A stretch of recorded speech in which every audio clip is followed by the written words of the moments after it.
Salut à tous, ici Ludwig Meunier, votre Deep Coach en transformation personnelle.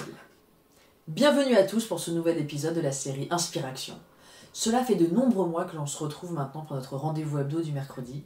Et comment traiter du développement personnel sans parler d'une de ces notions fondamentales? J'ai nommé ici la résilience. La résilience, qu'est-ce que c'est? C'est notre capacité à surmonter et à transcender un traumatisme, à faire face à une situation difficile. La résilience, c'est rebondir, c'est ressortir plus fort après avoir traversé une épreuve. Voilà ce qu'est la résilience, les amis. Alors, je vous donne dans ce nouvel épisode d'Inspiration les 5 clés pour développer votre résilience. Générique.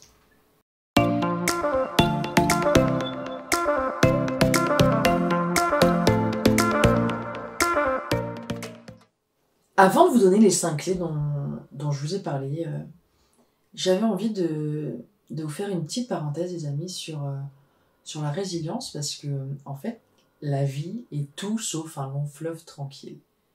Et nous sommes tous confrontés à traverser des épreuves qui vont être plus ou moins douloureuses, plus ou moins traumatisantes, en fonction du parcours de vie de chacun. Et être focus sur son développement personnel quand tout va bien, ça bouscule déjà pas mal, mais quand on se retrouve confronté à un bouleversement émotionnel traumatique, comme la perte d'un être cher ou une agression, voire même un attentat, il est bien plus difficile pour la personne de reprendre en fait le cours de sa vie et de laisser à nouveau entrer la lumière quand elle est plongée elle-même dans le malheur, quoi, dans les ténèbres, dans vraiment sa part sombre de l'être et de la vie. Et c'est pour ça que vraiment la notion de résilience, je la trouve absolument fondamentale, puisque rebondir après un événement traumatique, ça demande énormément de courage. Et pour avoir ce courage, ou pour avoir cette capacité à transcender ces épreuves, ça me paraissait vraiment important à un moment donné dans mes vidéos de vous faire justement ce focus sur la résilience et de pouvoir vous transmettre les clés qui permettent justement d'être en résilience, d'être résilient. Alors la première clé, c'est déjà de réussir à réguler ses émotions et de mettre l'emphase sur nos émotions positives. À savoir, en fait, voir le bon côté des choses. La deuxième clé, c'est de réussir à s'adapter, d'être flexible face au changement. S'adapter, pourquoi ? Tout simplement s'adapter pour ne pas stagner. Et s'adapter aussi, être flexible, permet aussi de ne pas rester figé dans son malheur. À partir du moment où je réussis à m'adapter, ça veut dire que entre guillemets, j'accueille l'événement traumatique et en même temps, j'accueille aussi toutes ces conséquences et tous ces changements dans ma vie. Et du coup, ça me permet de réussir à accepter ce changement malgré la douleur, malgré le traumatisme. Je ne dis pas que c'est évident, loin de là. Loin de là. Bien souvent, le cheminement est extrêmement long et extrêmement douloureux. Il peut prendre des années parfois même.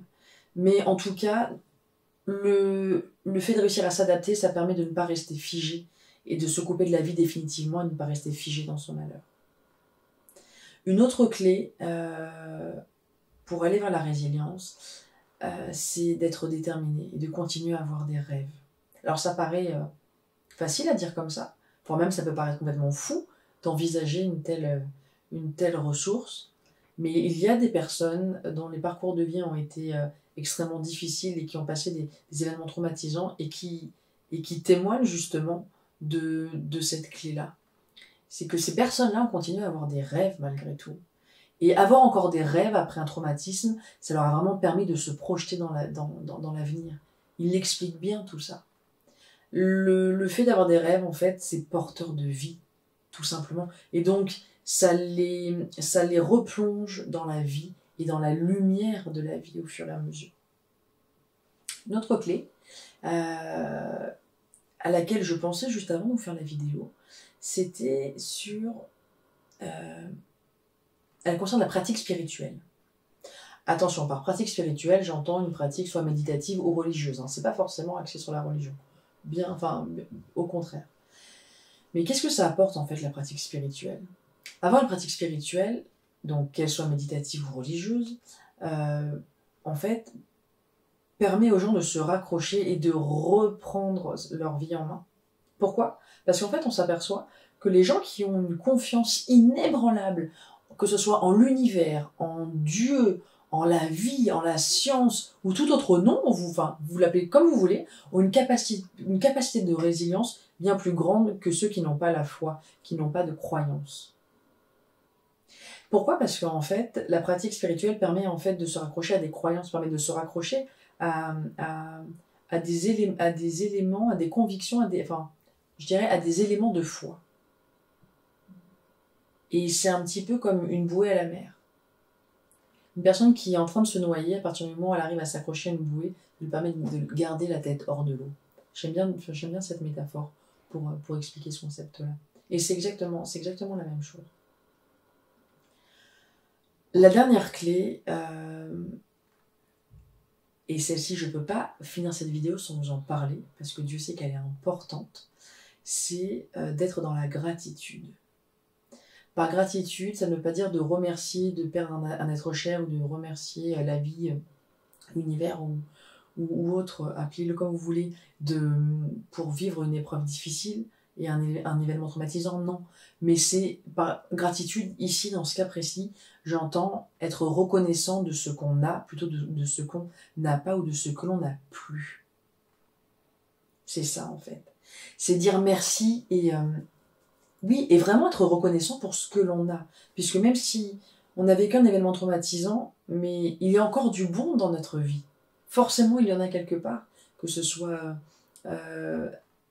grâce aux gens qui nous entourent, que l'on a encore, qui peuvent nous soutenir, que ce soit peut-être dans notre vie professionnelle, dans notre vie familiale ou autre. Quel que soit le traumatisme que vous avez passé, il n'empêche que votre vie présente a encore du bon et vaut encore le coup et vaut encore la peine d'être vécu. Voilà les amis, en mettant l'emphase vraiment sur ce que l'on a et pas sur ce que l'on n'a pas, ça permet vraiment de se concentrer sur le positif et pas sur le négatif. Et il est là le pouvoir de la gratitude. Il est là. Voilà les amis, j'espère que ces quelques clés pourront vous aider si vous êtes à même de traverser un événement extrêmement difficile, extrêmement fort. En tout cas, sachez que la résilience est vraiment une des clés qui permet de passer un événement traumatique et surtout qui permet de rebondir. Et j'espère que mon coussin en forme de cœur et moi-même vous auront aidé sur ce sujet qui est extrêmement vaste. Et là, c'est vraiment juste voilà, un petit aperçu que je voulais vous faire aujourd'hui sur le sujet de la résilience. Mais sachez que dans quelques temps, on va l'aborder dans d'autres vidéos et de manière beaucoup plus poussée. Voilà les amis. Je vous souhaite une excellente semaine. Un petit like, un petit commentaire. Abonnez-vous, partagez-moi les vidéos s'il vous plaît. Continuez à le faire.